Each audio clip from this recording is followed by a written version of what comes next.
Imagine this. You're minding your own business, enjoying a peaceful day in your own backyard when suddenly, out of nowhere, a wild Karen appears. Clipboard in hand, eyes burning with entitlement, ready to enforce rules that don't even exist. At first, it's just petty complaints. Your mailbox is too tilted. Your grass is too tall. Your garden gnome? An unauthorized decoration. But then, she goes too far. She tries to ban me from fishing in my own lake. And that's when I decided, if Karen wanted a suburban war, she was gonna get one. What happened next? Oh, just the most ridiculous HOA meltdown of all time. And yes, it ends with Karen in the lake.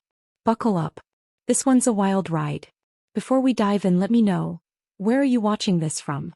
Tell in the comments. It was a peaceful neighborhood. The kind of place where lawns were perfectly edged, driveways were power washed to suburban perfection, and the most exciting thing that happened was the occasional garage sale brawl over a vintage toaster. It was quiet, predictable, and honestly, that's exactly what I wanted. Then she arrived. Karen. Now, I don't throw around the term lightly, but if there was ever a Karen Supreme, a Grandmaster Karen, it was her. She materialized out of nowhere like a final boss in an HOA horror game, armed with a clipboard, a Bluetooth earpiece permanently fused to her head, and the kind of attitude that made you wonder if she charged a personal fine for every deep breath you took. She wasn't just a resident, she was the self-appointed queen of the cul-de-sac. And she ruled with an iron fist. The first time I met her, I was sitting on my porch drinking a beer after work, just enjoying my slice of peace when I saw her marching toward me. Not walking, marching. There was a level of determination in her step that made me question whether I had unknowingly broken some unwritten suburban law. "Excuse me," she snapped, standing at the edge of my lawn like I had invited her to an audience with the king. I blinked at her. Yeah. She dramatically pulled out a clipboard and flipped a page. "Did you know that your front yard is exactly 2.3 inches above the HOA grass height limit?" I took a slow sip of my beer. "No, but I also didn't know there was an HOA grass height limit." Karen gasped, her hand flying to her chest as if I had just confessed to a serious crime. "It's in the guidelines," she said, her voice dripping with that specific brand of entitlement usually reserved for people who argue with customer service. I raised an eyebrow. "Oh. Did the HOA board send a notice about that?" "I am the HOA board," she said, straightening her posture. "And as of this morning, I am also the Neighborhood Standards Enforcement Liaison." I frowned. "Is that a real title?" She gave a tight-lipped smile. "It is now. I should have known right then and there. I should have known this woman was going to make my life absolute hell. And oh, she did. It started small. Tiny, almost insignificant annoyances that I could have brushed off if I didn't know better. But that's how Karen operated, like a suburban Bond villain, weaving her web of petty tyranny one unnecessary rule at a time. The first official violation notice arrived just a few days after our initial meeting. A crisp white envelope, taped aggressively to my front door, as if it had been served by the FBI. I opened it up and there it was, written in Comic Sans because of course Karen used Comic Sans. A formal complaint about my mailbox. "Your mailbox is leaning at an estimated 3-degree angle, which does not conform to HOA guidelines. Please correct this issue within 48 hours to avoid fines." I stared at the letter for a good long minute. Then I stared at my mailbox. It was perfectly fine. Was it slightly leaning? Maybe. But this woman was out here with a protractor, measuring angles like a suburban civil engineer? I ignored it. Big mistake. The second violation notice came 2 days later. This time it was because a single leaf had fallen on my driveway. Not a pile. Not a mess. But single leaf. Excessive debris is a violation of community standards. Please ensure your driveway remains clean at all times. I started to realize that Karen was watching me. I tested the theory by doing something outrageous. I left a garden gnome on my porch. A harmless, happy little gnome just chilling with its fishing rod. Within 6 hours, another letter appeared. Non-regulation lawn ornaments must be removed immediately. It was on. Karen wasn't just enforcing the rules, she was inventing them. One day, I caught her patrolling the street with a measuring tape, inspecting the distance between driveways. Another time, she accused my car of being parked too close to the sidewalk. It wasn't. And then the absolute masterpiece of Karen insanity. She told my neighbor Tom that his cat was trespassing on her lawn. Yes. His cat. Tom, a mild-mannered guy who had lived in the neighborhood for years, was bewildered. "How am I supposed to control a cat?" he asked. Karen folded her arms. "Leashes exist." Tom looked at her like she had just suggested he walk his goldfish. But the best part? She filed a formal complaint. Against a cat. The entire neighborhood was starting to take notice of Karen's ridiculous power trip. Some people backed her up because HOA cult members exist.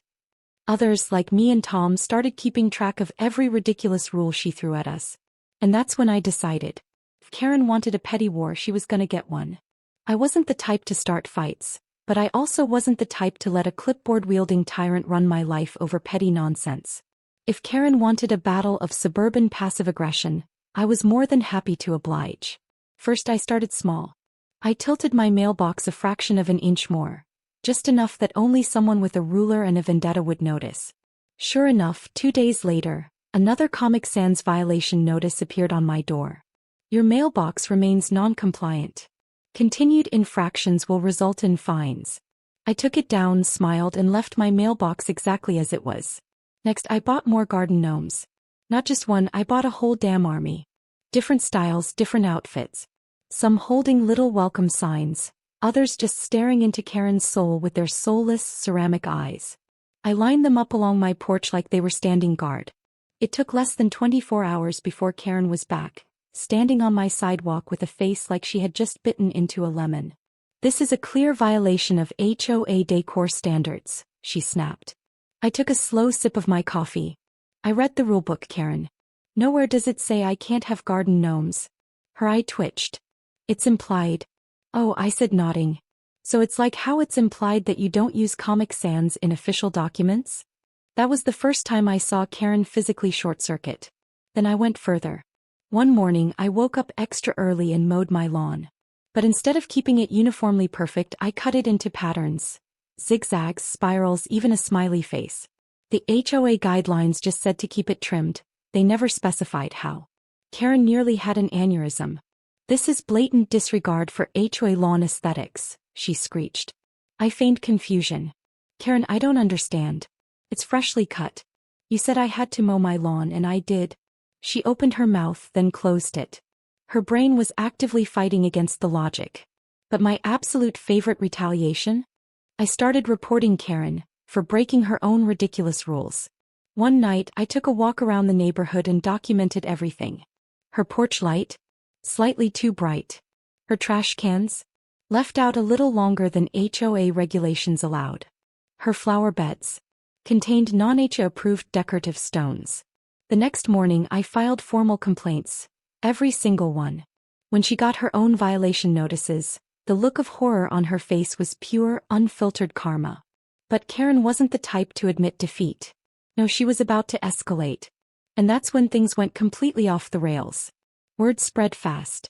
Karen had been an HOA tyrant for months, but now that someone was finally pushing back, the entire neighborhood was watching like it was a Netflix drama. Some people loved it, like Tom, my next-door neighbor. He had been quietly suffering under Karen's reign of terror for years. But after seeing my gnome rebellion and mailbox defiance, he was inspired. "You're a hero," he whispered one day, glancing around like we were spies in a war zone. "I put up a pink flamingo in my yard last night. Just to see what she'd do." Karen had already sent him a complaint notice. Other neighbors started sharing their horror stories. "She knocked on my door at 6 a.m. because my recycling bin was half an inch out of place," one woman told me. "She told my 10-year-old that his sidewalk chalk drawings weren't graffiti. She tried to ban wind chimes because she didn't like the sound. And my personal favorite. She called animal control on a plastic owl decoration because she thought it was a real one and said it was disturbing the neighborhood." The neighborhood was splitting into factions. On one side you had Karen's loyalists. The kind of people who probably carried measuring tape in their pockets just for HOA emergencies. They loved rules, they loved order, and they loved Karen. On the other side you had, well, the normal people. We started trading battle tactics. Someone figured out that Karen's own flower beds contained unapproved mulch. Instant HOA violation. Another neighbor started keeping security footage of her snooping through people's yards. Tom created a neighborhood group chat, purely for the purpose of exposing Karen's nonsense. Karen, of course, doubled down. She started taking pictures of our houses, acting like some kind of neighborhood surveillance agent. She was at every HOA meeting, ranting like a deranged infomercial host. And then came the final straw. Karen tried to ban me from fishing in my own lake. That's when this went from a petty suburban war to a full-blown HOA showdown. It happened on a Sunday morning, one of those rare peaceful days where I could sit by the lake, cast a line and enjoy the silence. But of course Karen couldn't allow that. I was barely 5 minutes into fishing when I heard the dreaded sound of flip-flops smacking against pavement at high velocity. "Excuse me," I sighed. "Here we go." I turned my head just in time to see Karen storming toward me like a suburban Terminator, clipboard in one hand, phone in the other, ready to record her latest act of HOA justice. "You can't fish here," she screeched, pointing at the lake as if it had personally offended her. I blinked. It's my lake." Her nostrils flared. "It belongs to the community and I am filing an official complaint." I let out a slow, exaggerated breath. "Karen, it's on my property. It's literally part of my backyard." She pulled out a printed HOA rulebook, flipping through it so aggressively I thought the pages might catch fire. Section 4, subsection B. No unauthorized activities that disrupt the neighborhood's ecosystem. I stared at her. "Karen, it's fishing. I'm not out here dumping radioactive waste. It's animal cruelty," she shrieked, now recording me on her phone. "I have you on camera." I rubbed my temples. "Karen, I catch and release." She gasped like I had just confessed to being an international criminal. "You're touching the fish?" "I mean, yeah, that's how fishing works." "I will report this to the authorities," she screamed. And that's when it happened. Karen, in her rage-fueled attempt to capture the perfect evidence for whatever fake case she was building, took a step backward and tripped over her own flip-flop. There was a brief moment where time seemed to slow down. Her arms flailed. The phone went flying. The clipboard spun through the air like a dramatic movie prop. And then, splash. Karen went backward into the lake. The silence that followed was deafening. For one glorious second, all you could hear was the gentle ripple of water and the distant sound of a duck quacking in confusion. And then she screamed, "I'm drowning. I'm drowning." She wasn't. The water was 3 feet deep. I watched in awe as she thrashed like she had been thrown into the middle of the Pacific. "Karen," I called out, struggling to keep a straight face, "just stand up." He didn't. Instead, she continued her Oscar-worthy meltdown, splashing wildly, absolutely soaking herself in pond water. By this time, half the neighborhood had gathered to watch. Someone was already filming. Another person was holding back laughter. Finally, she crawled out, drenched, humiliated, and covered in lake weeds. Her phone? Gone. Her clipboard? Floating away like the lost dreams of her HOA dictatorship. And in that moment, Karen knew. Her reign of terror was coming to an end. Karen's fall from grace wasn't just a moment. It was a spectacle.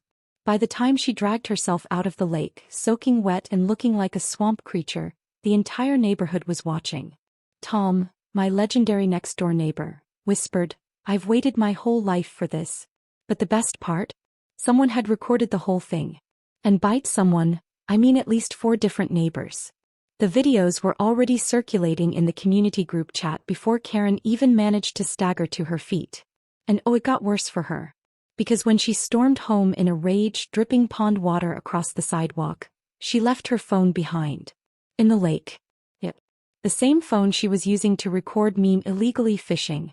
By the time she came back with a net, yes, a net, it had already sunk to the murky depths of suburban karma. But that wasn't even the final nail in her clipboard-shaped coffin. HOA meeting night.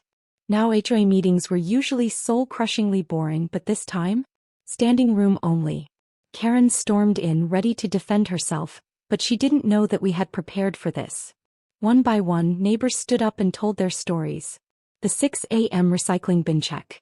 The cat trespassing incident. The wind chime ban. The time she tried to fine a kid for riding his bike too fast. And of course the lake meltdown. And then I played my ace. I stood up, pulled out a stack of violation notices, Karen's violations. Lawn ornaments, unapproved. Trash cans, out too long. Porch lights, too bright. Mulch, non-HOA regulation. The HOA president looked at Karen and sighed. Karen, you're in violation of at least 5 of your own rules. Her face turned the shade of a boiled lobster. I was just enforcing the standards, she sputtered. No, Karen, the HOA president said. You were making up your own. And then came the best moment. The HOA voted. And just like that, Karen was officially removed from her self-appointed HOA power position. And because karma is poetic, she got fined for her own violations. The best part? The fine money was used to buy new neighborhood decorations. And the first thing we did? We put up Christmas lights. Karen hated Christmas lights. She moved out 3 months later. Karen's house went up for sale 3 months later. And when the sold sign finally went up, the entire neighborhood let out a collective sigh of relief. No more clipboard inspections. No more Comic Sans violation notices. No more Karen. The day the moving truck rolled in, people celebrated. Tom cracked open a beer in his driveway and toasted to the sky. Someone put up extra wind chimes in her honor, just out of spite. Me. I went down to my lake, cast my fishing line, and enjoyed the sweet, uninterrupted silence. No screaming. No fake rules. No threats to call the authorities. Just peace. The grass grew freely. The mailboxes stood proudly. And the neighborhood finally learned the most important lesson of all. Always be prepared for Karens.